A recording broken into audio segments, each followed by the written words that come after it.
Okay.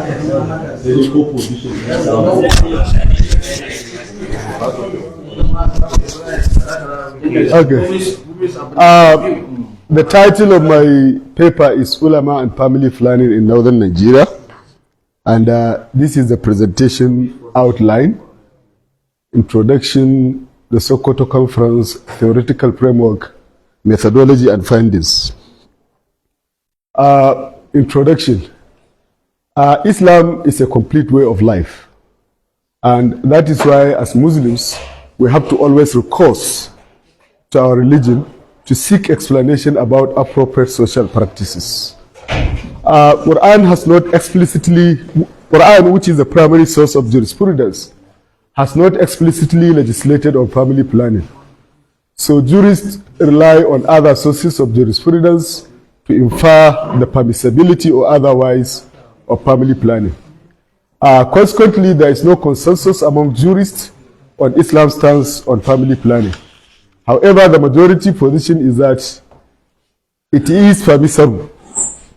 But while Islam does not prohibit contraceptive use, it encourages procreation, as we can see in these verses. Okay, sometime in 2017, some northern ulamas converged in Sokoto to deliberate on a wide range of reproductive health issues. The Sokoto conference drew ulamas from diverse religious groups, and after extensive deliberation, they took positions on quite a number of reproductive issues.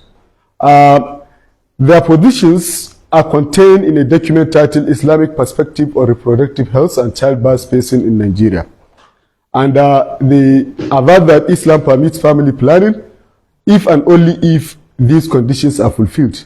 One, the method used is temporary and safe, and there is mutual consent among couples, and economic reason or poverty is not the is not the motive of the intending users.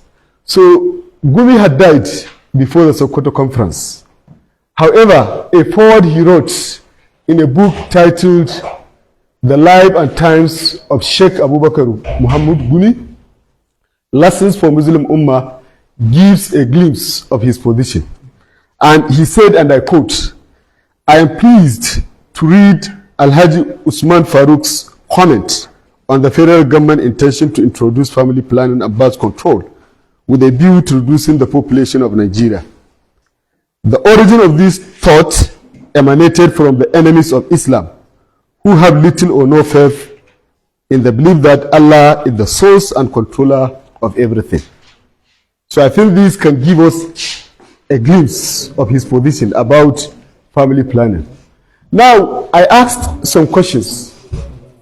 If you look at Gumi's position, even if he didn't say family planning is prohibited in Islam, you can see that he is of the view that if you are using it out of fear of poverty, because he said those who are promoting family planning, they do not believe that Allah is the source and the controller of everything. And that is the fear of those ulama who said if you use it for economic reason, that is prohibited. Now, are the conditions outlined in Sokoto conference, which to some extent we can say even Sheikh Mahmud Gumi subscribed to it, are the conditions sacrosanct or are they malleable and negotiable? If they are negotiable, how are they negotiated? Now, while the Sokoto conference was explicit on the sacrosanctity of the aforementioned conditions, people do not always acquiesce. In other words, Muslims do negotiate those conditions when they feel that their reproductive choices are constrained. Then I have a theoretical framework here. You see, there have been long-standing debates among sociologists as to whether our behavior or social action is conditioned by social structure, that is the norms and values of our society, or by our personal volition or agency. Now, those who believe that it is social structure that conditions our social action are called structuralists. And those who believe that our action is driven by utilitarian or rational motive, by our personal a kind of volition. They are called voluntarilists. Then we have Gideons who believe that our action is facilitated and constrained by both social structure and agency. That our norms, for instance, our religious values and norms conditions our behavior, but they do not always absolutely determine it. At times, social agents do exercise agency or volition. Now, this is the methodology. I use survey, location, Kano. These are the, I think I can skip this to go to the findings. These are my findings. You see, while Islamic contraceptive norms conditions Muslim contraceptive behavior, sometimes they do employ certain mechanisms to negotiate the Islamic contraceptive laws. And some of the strategies they employ are: one, resignification.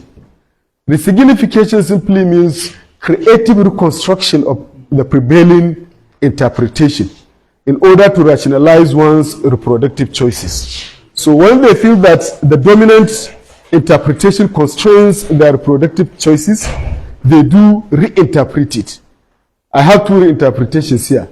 The first one: if marriage could be delayed for economic reason or fear of poverty, childbirth too could be delayed.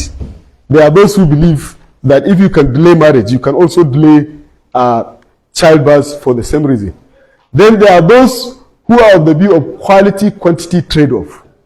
They say the haihuwar you, gwara daya kwakwara. For me, this is subscription to the idea of engaging in family planning as a result of economic reason.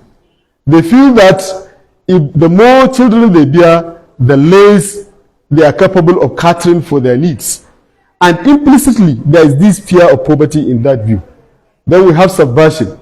We have those who use without the consent of the other spouse. For instance, we found that there are women who use contraception covertly without the consent of their husband. And I call this subversion because it is direct violation of the Islamic contraceptive norms. And there are those a few who use permanent method.